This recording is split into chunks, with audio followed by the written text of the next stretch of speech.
Kababarong, ma'am. You do not know me from Adam.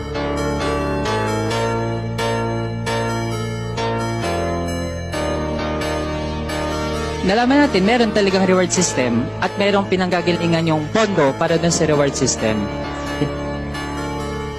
Do not make me account for something which I cannot do legally.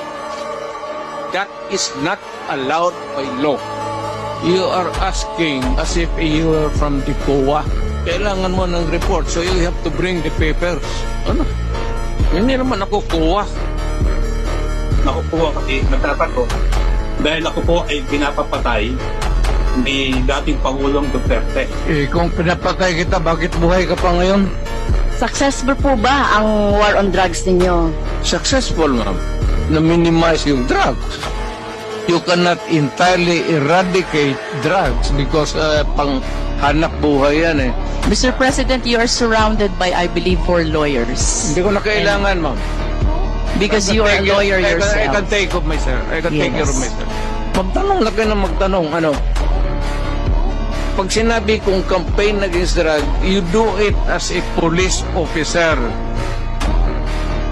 Nag-aral ka naman ng 2 years basic, sinunod mo lahat, you should follow. Not if you go out of the way, I cannot answer for you.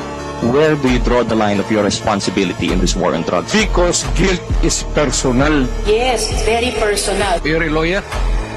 Yes, Mr. President. I will talk slower. Panyero, you talk slower. Okay.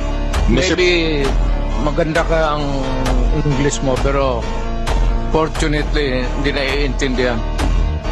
Sa mga kongresista na kaalyado ng mga